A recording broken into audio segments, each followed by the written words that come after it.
pleasant morning to everyone. This is Professor Dr. Michael Joseph Dino from the Our Lady of Fatima University. And let me welcome everyone to this morning's event for the Medical College of Northern Philippines, which is entitled Innovate More and for Less, Enrichment, Enhancement, Engagement, and Experience. So I can still remember the last time that you invited me in your wonderful school. So I'm really, of course, happy to connect even virtually with you guys and share my thoughts about the challenges and some of the solutions that we can employ these challenging times.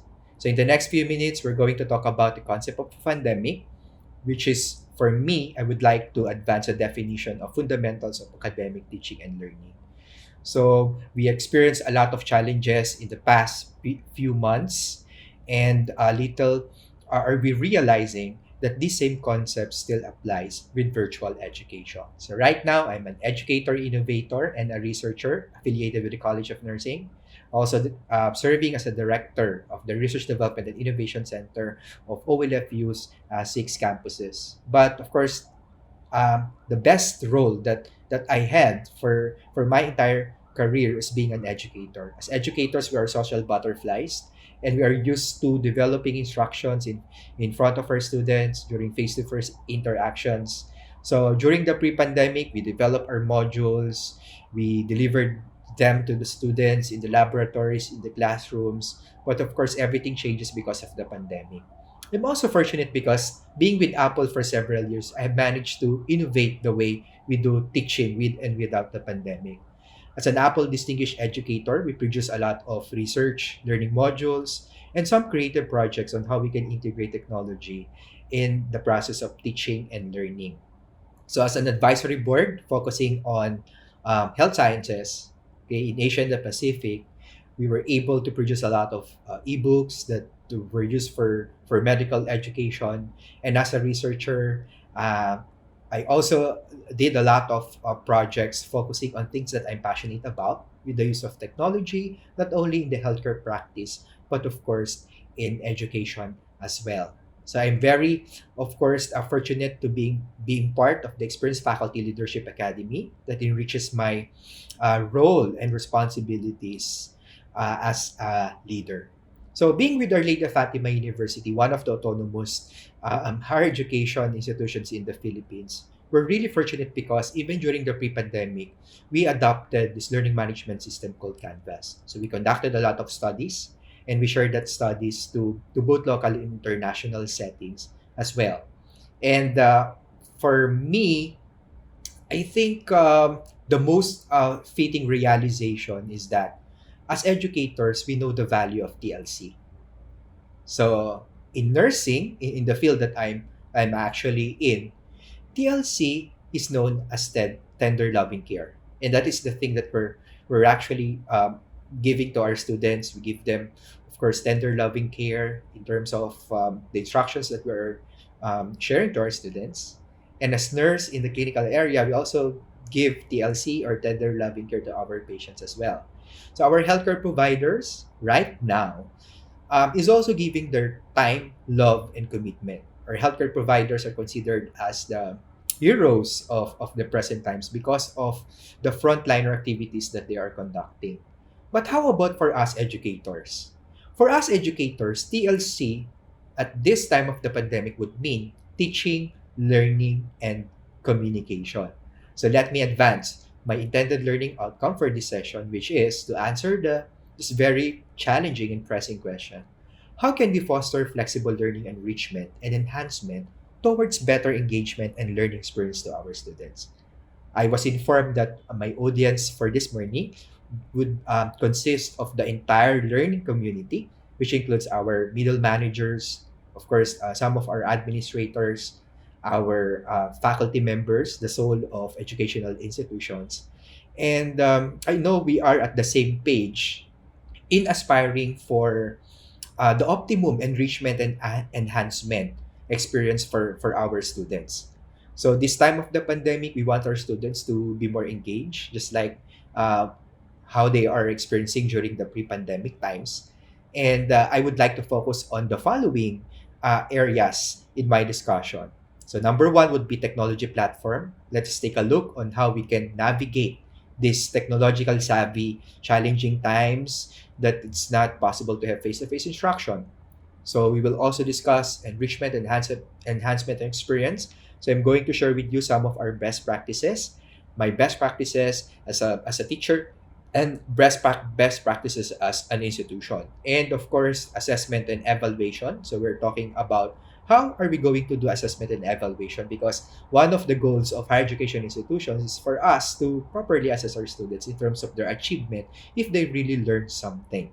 So if you have several questions, you can actually put them in the chat box or in the Q&A box, and I would love to answer that later this afternoon as we go, of course, synchronous learning.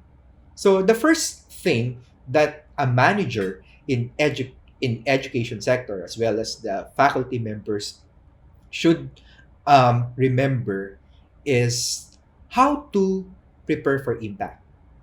So right now that we are opening a new school year, okay, so we are opening a new school year, I think this is a common question for all of us. How are we going to prepare, okay, to create an impact to the lives of our students? So I have here created a very simple formula. So these are the must knows, and these are know your learners, know your course, know your media, and know your resources. Okay, so mastering these specific areas will also give us an idea on how powerful the forces of learning are we going to introduce to our students. And the first one would be know your learners. So I'm talking about the people, the clients that we serve in the educational sector, their characteristic, which includes the primary and secondary characteristics. Okay, so in our university, so when the pandemic sets in, so one of the things that we did was to conduct a lot of studies to know our learners more in terms of their technological capacity, because as we all know, learning is not possible during these pandemic times if they don't have technological capacity. Okay, especially for our faculty members as well, not only for our students, but of course for our faculty members as well. And we discovered a lot of eye-opener concepts in our university, just like, for example, we discovered that around 60% of our students are using mobile phones. So if we want to create an impact to our students, we should always consider that delivering instruction must not only be confined to those students who are able to produce their own laptops, to have their own laptops for their learning process, but it should be mobile, compatible as well. So more than half of our students are using mobile devices, and our students reported that they are always too often online. So these are the pulses of our students. And we used the results of these numerous researches that we conducted for policy development and standards development. So knowing your learners would entail the type of learning, their learning preferences, right? Because we have different types of intelligences, and we should know that a group of students is different from another group of students. So diagnosing the needs of our students prior to the start of every instruction or the semester is very important. Just like, for example, in the graduate school, I always teach international students, and I'm also privileged to serve this group of Chinese students, and I know they have some specific challenges in terms of understanding deep English. So what I did is I converted some of my lectures into Chinese. So this is one excellent example. So first one is know your learners, the receivers of the instruction. Second would be know your course or know your curriculum that your program is developing. So I'm talking about the product, the service that we're giving to our students. It includes a deep analysis on the description of the program, each specific course in terms of the title, purpose, focus, and outcome, because the learning modules that we're going to develop this time would really depend on these descriptions and standards. So in our university, we're using a lot of tools that are compatible to the devices of our students as well as our faculty. We stimulate their different senses, which includes the visual, the audio, and the audiovisual. Okay, but mainly we are using Canvas for our learning management system, and all the learning resources can be accessed from it. So we also navigate on how we're going to do learning management, right? So in our college, department, and program clusters, we created what we call the team, the A team, or the college learning management system team. So it's an interplay of different roles, okay? Because not all our faculty are good in computers. Some are good in developing intended learning outcomes. Some are good in developing assessments. So some are not good in technology, but there are those, especially those young faculty members, who are very much adept in using technological tools in the classrooms. So what we did is we created teams that work together to complement the weaknesses, no? The weaknesses and strengths of one another. And these teams are working closely with our EdTech office. So it includes the heads, the deans will check and refine. We have the lead person or the tech person who will convert this into electronic materials, the developers, which will check and define, and of course the dean is for approval for final checking of the resources that they will be developing. So we do understand that learning in virtual spaces has also some limitations. So because of this, so I spearheaded, of course, a curriculum recalibration for our program, and this is what we did. So we identified those skills and competencies that we can deliver online, and those that cannot be delivered online. So the resulting product would be a curriculum recalibration. So we are very happy because we have a very proactive president, Dr. Caroline Marin Santos Enriquez, the immediate, of course, past president of the Philippine Association of Colleges and University, who's actually ushering us for each of the changes that's happening in our university. And right now, we are gradually entering what we call the limited face-to-face mode, especially for our health programs. So we map out the laboratory and the practicum, yes, because there are some programs wherein the practicum can be conducted online, just like for example, for the College of Education, they can assist or serve as teaching assistant. We also identified some programs that it's not really possible for us to do the virtual education. So we put them on the latter part of the recalibrated curriculum, okay, and with due consideration of the standards of their program, or what we call, of course, the PSG. So we did the training to our faculty members, okay, on how to navigate Canvas. And as you can see here, these are some of the slides that I'm using because I'm one of the trainers for our Canvas learning management system. So as you can see here, our learning management system is very easy to understand. So that's very pleasing, and its usability is very high. But whatever learning management system, whether it be proprietary or free, so it really depends on the content. So it really depends on the content. So this is only secondary if your learning management system has several features that of course they can use. So for example, during our special online summer term, the first attempt for us to deliver the instructions fully online. So I teach nursing informatics during that time. And as you can see here, the contents of our learning management system is very rigorous.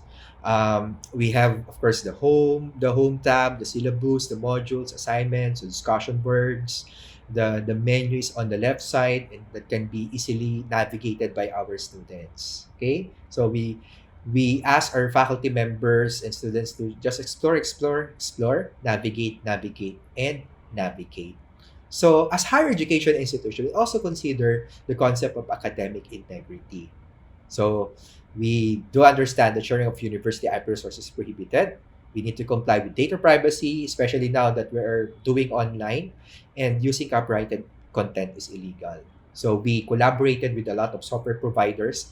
If we want to enhance a part of the instruction, so for example, we have some laboratories that converted into online, and we also um, encourage our faculty members to produce their own content with due recognition of some citations. Okay, some citations, because higher education institutions are the promoters of new knowledge.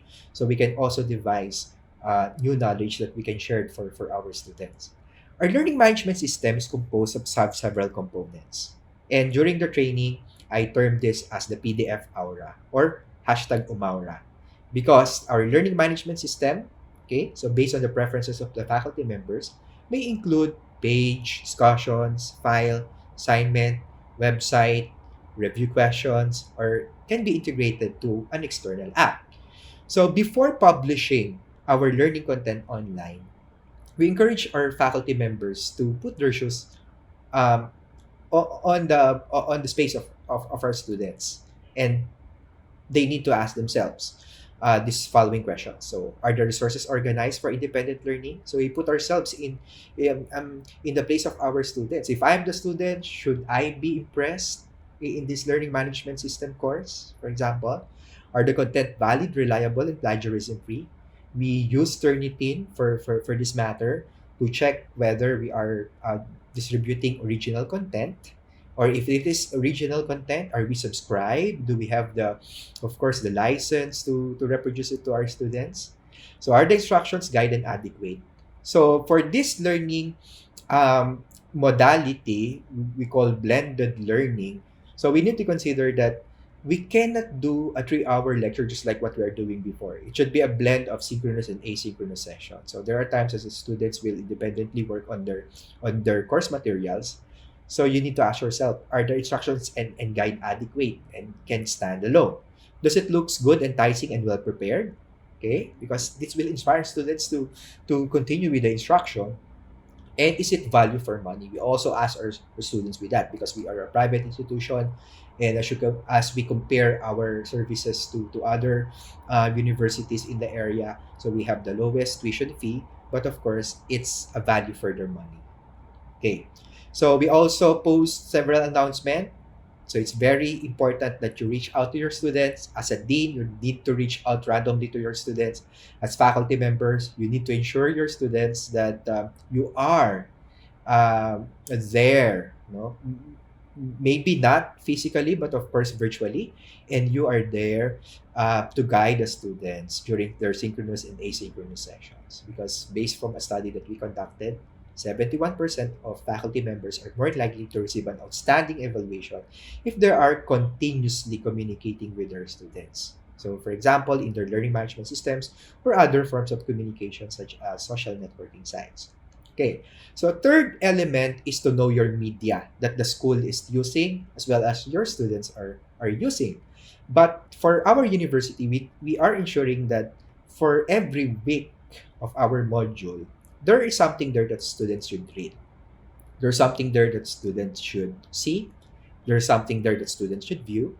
There's something there that students should hear. And there should be an area where students should experience by downloading a certain app and integrating it with their mobile devices. Okay, so in simple terms, we are stimulating the senses of our students because learning is effective if one or more senses are stimulated. Just like the Chinese proverb, tell me I might forget, show me I might remember, and involve me, I understand. So on the side of our faculty members, we identified several standards. So for example, they should possess technical and technical requirements. Okay, they should accomplish that. So for the technical requirements, it includes their operating system, okay, for their laptops. So we're very much particular with that because there are some applications that may not run, and especially when they are doing lectures online. So they are sharing their screen, so a lot of bandwidth was consumed. So they need to consider the strengths of their laptops. So we also consider that our students are using mobile, so we require the following specifications. The speed and processor, the internet speed should be minimum 512 K. So for the technical requirements, our faculty should have basic knowledge on document processing software. They should have competence in developing learning materials because they are teachers. And commitment, online daily, monitor student progress between 8 to 5, not beyond that because we need to be, of course, balanced in everything we do. Communication for online learning team, and compassion. So sense of concern to our students. So we did a study and we identified that there are some tasks online that consumes a lot of data. So we divided into three: the 1 to 200 MB per hour, the 200 to 500 MB per hour, and 500 to 3000 MB per hour. So we plotted that in our study, and we identified that using synchronous conferences, the video lectures of 1080p, this consumes a lot of data for our students. So we set standards on how each courses will be delivered and computed for the daily requirements. So if we're going to do the math, so our students need to have 15 GB of data per week. Okay? Or per month, I mean.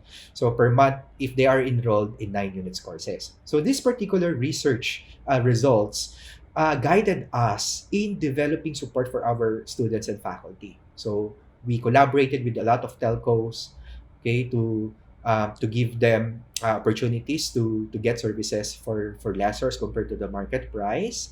Okay, we oriented our students that you should need this, and this is the amount of or the price of data that you will be consuming for months.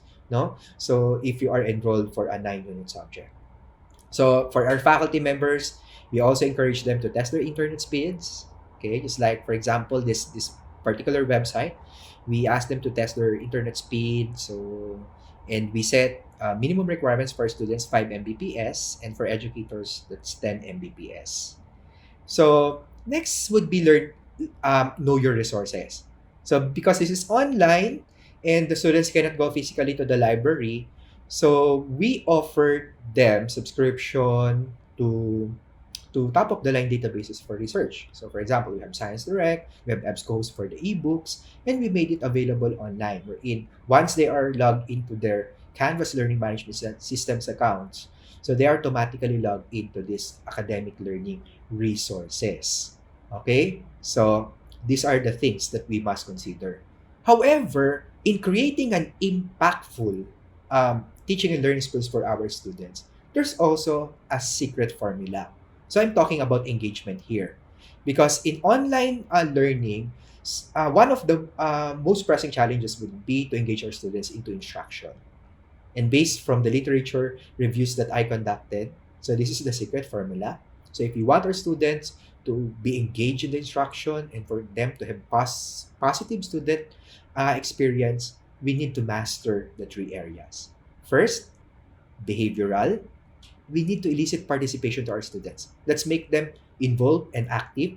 So everything should not be a one-way instruction wherein you are talking, and after that you don't give your students a chance to ask questions, or you don't do online activities that will encourage the students to participate. So I called it the hand component. Okay, next one is effective. We should incite interest to our students, meaning we make learning fun. Okay, we infuse joy and excitement. We need to show to our students that we're really interested and enthusiastic. Okay, even during virtual learning. So I call it the heart component. And the lastly would be the cognitive component, because the students are here with us because they want to learn. So we need to produce learning. And part of that, we need to stimulate the senses of our students through multisensory approach and the value of repetition. And of course, I call it the mind. Again, we need to make our students involved. We need to infuse joy and excitement, and we need to stimulate the senses of our students and repeat as necessary. So just like what I mentioned earlier, so we need to sometimes, right? So we need to sometimes always involve our students. We always make them feel that they're happy and they feel accomplished of learning something. The hands, the heart, and of course the mind. So firstly, let's focus on the cognitive aspect. Okay? So here, I presented here a lot of strategies and theories that we can employ to make a link between theory and practice. So I have this what you call the picture superiority effect. So again, we utilize a lot of multimedia for our students, the insight learning, and the Sharon-Cuneta effect, or the value of repetition. There are some concepts that must know concepts that we need to sometimes repeat and reintroduce to our students, right? Hanggang ang himig natin ay maging himig na rin ng ating mga estudyante. And we also need to consider the proper or the right amount of information that we are introducing. Thus, the concept non multa sed multa, multum, not many but much, quality over quantity. And of course, not all cool are effective. If you saw a specific software and it really looks exciting, that doesn't mean that it's effective, right? So we should find the perfect fit. Not all tool are effective, and we could consider learning first before technology. Some of us are really excited. Oh, I need to. This is exciting. So I really need to implement this to my class. But of course, we consider initially technology and not pedagogy. So how about, for example, these are not fitted to the learning needs. For example, these are not fitted to the learning needs of our students. So we're going to have problems with that. And the second component would be engagement in terms of the behavior, or I call it the hands. Okay, so I introduced a lot of innovations. So I introduced a lot of innovations for my class. So for example, I invite some of my colleagues here and abroad. Okay, so we have uh, visitors or visiting lecturers for for for every, for example, month. Okay, so during the orientation, I also did online bring me to make them active.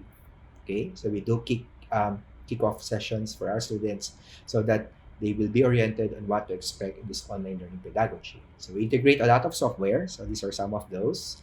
So we have the Labster, the Flipgrid. Okay, I introduce them badges. Okay, so because it will give them a sense of accomplishment in everything that they do. And these are some of the screenshots and activities that I'm doing for my students.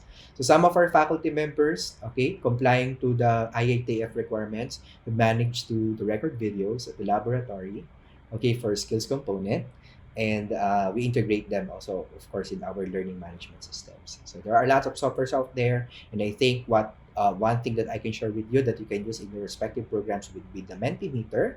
So the Mentimeter, this is a free software online, but if you want to maximize the its features, so you can buy, of course, subscription for this every month. So for example, instead of having that usual PowerPoint presentation, I'm creating a Mentimeter presentation to make it more interactive. So for example, word cloud is one of my favorites. So before introducing a new topic, I can share this to my students and I'll ask, how will you describe nursing or nurses in this time of the pandemic? Okay, during the COVID-19 pandemic. Then when I share it to my screen during synchronous sessions, so I let the students visit the site or capture the QR code. Okay, then that's it. So you can see the responses of the students popping out of the screen. And since I'm also teaching a lot of reading intensive courses, so I also introduced the idea of perusal. So perusal is an online reading. Okay, this is an online reading application. Okay, so you need to register first for this. You need to register your school. You just reach out to them. Okay, and the idea of the perusal application is for them, for our students to be grouped into several cohorts, then and let the learning begin by having, of course, discussions while they are reading. Okay, so last but not the least, of course, the one of the most important component would be affective. So again, we need to heighten the interest of our students by infusing joy and excitement. So in my class, so I personally created, of course, badges that I can give to my students whenever they achieve certain things in the teaching and learning process. So I also integrate the technologies of the fourth industrial revolution. Okay, so these are some of the innovations that I'm introducing to the class. So for example, how about doing TikTok just to incite our students on how to properly place the electrodes on the chest of the patients for ECG? Okay. So how about giving them real world examples of technologies that we are using right now? Just for example, artificial intelligences and the use of augmented reality and the virtual realities. I also created communication channels outside of the learning management systems because our students are really fond of social networking sites. So I introduced a lot of videos just to excite our students and be excited on the activities that we're going to have, especially for our new enrollees. So we post videos such as this one.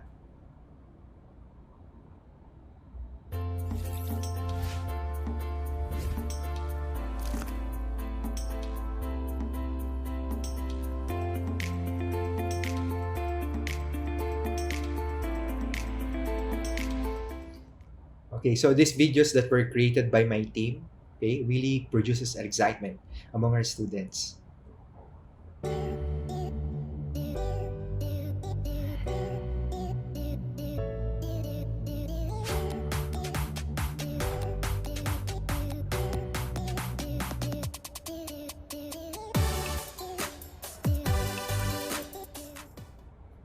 Okay, so because being a research director, of course, I have a staff is working for me also. So I am very fortunate for having a good set of staff who shares the same technology competency as mine. So we also need to consider this opportunity for us to practice fourth industrial revolution, of course, technologies. And when we say fourth industrial revolution technologies, we're talking about cyber physical systems, and it also involves the use of robots. But of course, considering a third world country, we cannot do that. Okay, just like what we're what I am doing during the pre-pandemic. But of course, I introduce them a lot of applications that they can use to make learning more fun. So, for example, there are free options out there on how they can visualize a real heart. Okay, so there are free applications at Google wherein when they use it, so there's a creature that will appear in front of them. So this is really exciting. So when you integrate it into your online learning, so learning would be, of course, effective. Just like, for example, what you are seeing right now is, of course, an augmented reality of the heart. So we can zoom it. So there's also audio. Okay, so you can put here some instances or case scenarios wherein what will happen if this is the case, so etc. So my team is also working on integrating virtual and augmented reality. Okay, and we call it the Flex VR or the Fatima Learning Experience augmented virtual reality. So idea is if the student is learning asynchronously on their own, so they can use their mobile phones and suddenly a specific anatomical figure will pop out. Okay, so to enhance the learning process. So these technologies can be further explored through the Fourth Industrial Revolution website. So the possibilities are really endless. You can use a lot of technologies, and yeah, and of course devices. Just like, for example, I'm introducing my um, artificial intelligence to the class by using Amazon Alexa that I personally use on my home to, of course, activate the lights, to activate the aircon and the curtains. So these are the things that makes our life easy. So I created digital badges that I can give, of course, to our students. So in terms of the learning process. So I stay true to the concepts of the fourth industrial revolution and the outcomes based learning. So also in terms of the assessment. Kasi for example, in terms of the skills based, so sometimes we use learning packets. So there are times that we also ask our students to develop their own elevator pitches. So we also incite joy and excitement by producing something like this while we are having discussions. Okay, so to introduce the concept of gamification in classes. And we're learning. We're also learning. Some of our faculty members are learning alongside with the students with the use of these technologies. And we are relying to data. Okay, so this is one of the best things. So we are relying on the data on how we can improve further our instruction. So for example, we analyze the test items on how we can improve the manner on how we distribute that to our students. Okay, so for me, badges are really important. So I created this account online, which is free, and for me to be able to issue badges to our students. And you will be surprised because your students are sharing the badges in their social networking sites, and they are really proud of it. So, uh, I want to introduce to you again my previous question at the start of my discussion. So, how can we foster flexible learning, enrichment, and enhancement towards better engagement and learning experience for our students? So, the formula is right before your screen. So, to produce enrichment and enhancement, you should know your students, know your course, know your media, and know your resources. To promote engagement and experience on the part of the students, you need to stimulate the caput or the cognitive, You let students learn, and for the core, that's the interest or the heart. Okay, so you infuse joy and excitement, and the menus or the hands. Okay, so you need to elicit activities for your students, and this is actually included on the concept list I really love about one of the organizations that I'm into. So the Sigma Theta Tau International Honor Society in Learning, because the formula for an effective instruction this time of the pandemic would be caput, core, and menus. Every teacher, every student, and every administrator should embrace this concept. You should have an idea. You should have, of course, knowledge that you can share to your students. You should have the ability to deliver it, regardless the method or approach that you're going to adopt. And the most important would be the heart or the core, the passion that you would like to, of course, to integrate it. Especially on the things that you love doing, and that is teaching.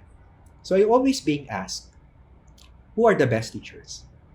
So my response would be the best teachers make you fall in love with the course. And the best teachers also fall in love with their teaching. So those teachers that are really passionate about and they really love what they are doing, because if you love what you're doing, you will never grow old.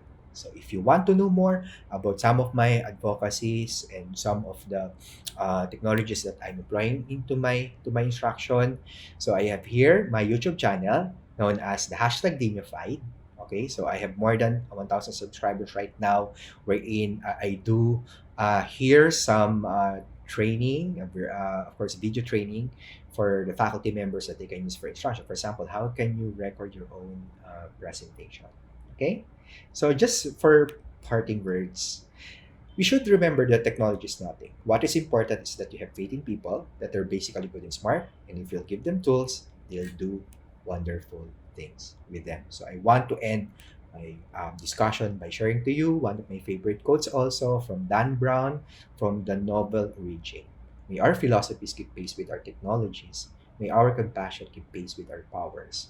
And may love, not fear, be the engine of change. With that, thank you very much. I'm Sinap, and I'm looking forward to the day that we're going to meet again in person. So these are my requirements. And again, this is Professor Dr. Michael Joseph Dino saying thank you for listening, and I hope I made a difference to each and every